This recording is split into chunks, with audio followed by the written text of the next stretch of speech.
Là, je vous propose d'accueillir l'humoriste préféré des Français. Vous le savez, on ne nous dit pas tout, c'est Anne Romanoff.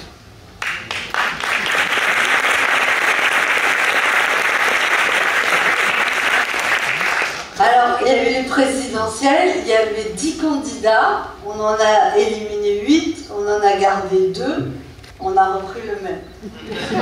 Et les gens disent oui, Emmanuel Macron, plus personne ne le blairait, mais il a fait 58%, qu'est-ce que ça aurait été si les gens l'aimaient bien? Mais il n'a pas eu de chance, parce que pendant son premier quinquennat, il y a eu les gilets jaunes, les grèves, Notre-Dame qui brûle, nous sommes en guerre, c'était prémonitoire. Les masques ne servent à rien, si, mais on n'en a pas.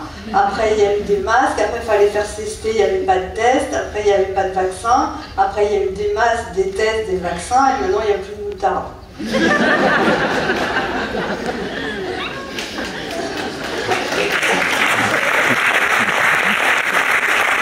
D'ailleurs, quand on fait les courses au supermarché, on est étonné de tous ces produits dont les prix ont monté. On ne savait pas que tout était fabriqué en Ukraine. La moutarde, on croyait que c'était fait à Dijon. Ça devient très compliqué de faire les courses. Avant, tu regardais le Nutri-Score, les calories. Maintenant, tu regardes le rayon du bas. Et quand t'es vieux, après, t'arrives plus à remonter. C'est pour ça, moi, je vois des gens, ils font les courses en rampant. C'est bien, parce que comme ça, quand t'arrives à la caisse, t'es déjà assommé.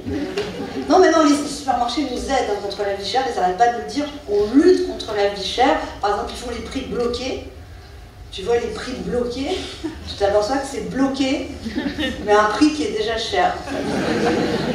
Et toi, quand tu vois le prix bloqué, tu bloques, et à la caisse, ta carte, elle se bloque, tout se bloque.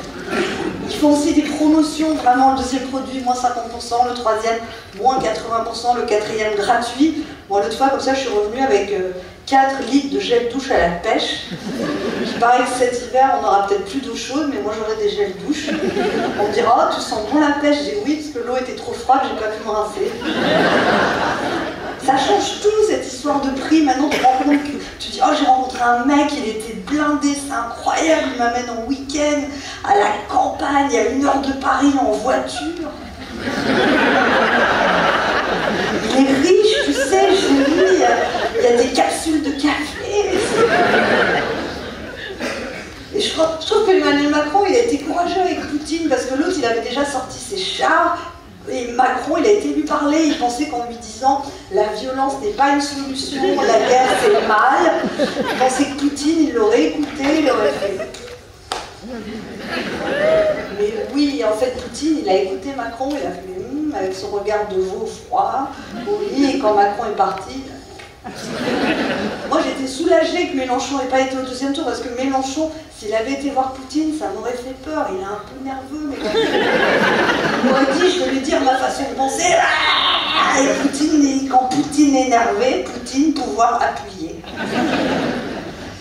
Non, les Français ont été très émus par l'Ukraine. Au début, on envoyait des médicaments, on envoyait des vêtements, on envoyait de l'argent quand on en avait encore. Et mon beau-frère s'est même inscrit dans une association qui voulait accueillir des Ukrainiens chez lui. Enfin, lui, il avait imaginé une Ukrainienne. Il pensait qu'il aurait accueilli chez lui Irina, 22 ans, qui serait arrivée au petit déjeuner. Bonjour.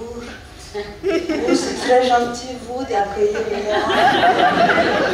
Oh, je suis désolée, j'ai oublié le bas de pyjama en hôtel.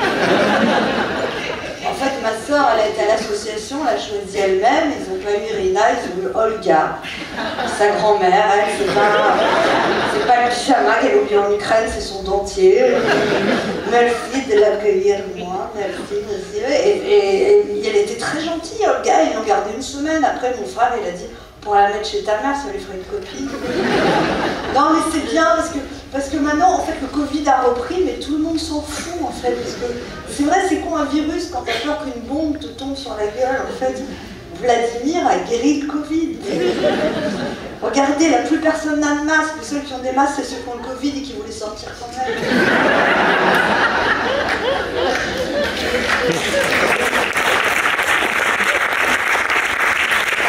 C'est hyper détendu avec le Covid. Moi, le Covid, j'ai eu il y a 2 ans, des gens m'appelaient, ils me disaient, ça va, tu respires? Je dis, bah oui, pour l'instant, oui. Mais t'es au combienième jour? Je suis au 4e jour. Ah, bah tant mieux, parce que moi, mon père, il a eu, je suis au 4e jour, après il est mort. Là, j'ai eu le Covid il y a 1 semaine. semaine, mais les gens s'en foutent, on dit ça va, prends des vitamines. Avec les tests, on s'est détendu aussi. Avant les tests dans les pharmacies, les pharmaciennes étaient comme des cosmonautes. Elles avaient des gants comme pour les guêpes, elles prenaient un javelot, elles te dépistaient les cervicales, elles te trifouillaient au fond du cerveau. Maintenant, on va faire la deuxième narine. Non, la dernière fois que j'étais en pharmacie, une petite jeune fille toute mignonne, une petite blouse en papier. J'ai dit, vous travaillez là? Elle dit, oui, maman, j'étais au McDo. Elle a pris un petit coton-tige, elle m'a fait clou-clou. J'ai dit, c'est tout? Elle a dit, oui, elle l'a posé sur une table, il y avait plein de tests. J'ai dit, vous y retrouvez? Elle m'a dit, dans l'ensemble, oui.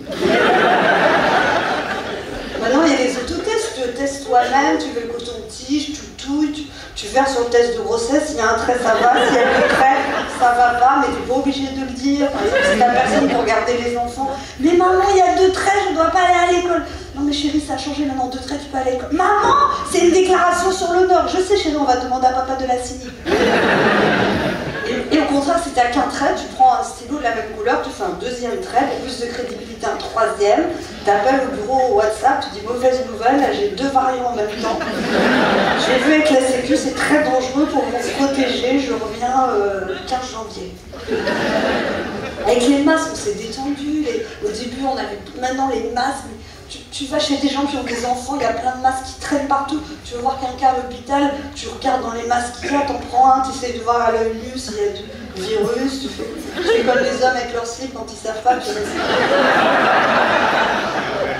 Les gens au début ils gueulaient, c'est le masque, c'est une atteinte à la liberté d'expression, mais ça rend plein de services quand t'as mauvaise haleine, quand t'es pas maquillée, quand t'as une beauté intérieure. Et la plupart des êtres humains, jusque-là, ils sont bien, c'est en dessous, ça fait les chirurgiens, ils interviennent ici.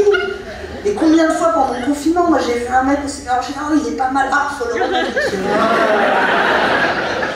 Non, en tout cas, c'est bien parce qu'on a une nouvelle Premier ministre formidable, Elisabeth Borne. Déjà, j'étais contente que ce soit une femme. C'est vrai, je me dis franchement, au début, Elisabeth Borne, j'accrochais pas, je trouvais qu'elle était trop sérieuse, quoi. C'est vrai, elle est sérieuse, cette femme. Par exemple, tu prêtes ton Airbnb à Elisabeth Borne, tu sais qu'elle va pas organiser de fête clandestine, quoi. Tu vas même me retrouver plus propre au retour qu'à l'arrivée. Mais maintenant, je l'aime bien, Elisabeth Borne, parce que on sent qu'elle est comme nous, quoi. Elle se fait du souci. Elle a dit il y aura peut-être des coupures d'électricité cet hiver, peut-être, voilà. Ou peut-être pas, mais peut-être pas. On sent qu'elle est inquiète. Pour l'essence aussi, elle dit qu'elle négocie, et ça empire. Parce que c'est pas la guerre en fait, l'essence, on croyait. Non, c'est Total et la CGT. Il y a des gens qui travaillent, qui habitent en dehors de Paris, donc ils se lèvent plus à 6h, mais à 4h, faire 2 heures de queue, chercher de l'essence. Et en tout cas, la seule chose positive quand même, c'est que ça va être bon pour l'écologie. Parce qu'en fait, moi je connais plein de gens qui disaient « Ah ben moi, tu ne me feras pas faire du covoiturage. Je ne monte pas dans la voiture à quelqu'un que je connais pas. Ça sent pas bon, tu sais pas qui parler. » Les mêmes, hein. Ils vont toquer chez le voisin et dire « Vous allez sur Paris demain ?» Ça c'est bien. En tout cas, je trouve qu'il y a un président qui était formidable et on le critiquait tout le temps. Et on a tort, maintenant il faut lui rendre hommage, c'est François Hollande, c'est vrai. Oui, parce que François Hollande avait une grande qualité, c'est qu'il ne nous a jamais déçus. Parce qu'on n'attendait rien de lui. Et François Hollande surtout avait une grande qualité, c'est qu'il ne faisait rien, mais il le faisait bien.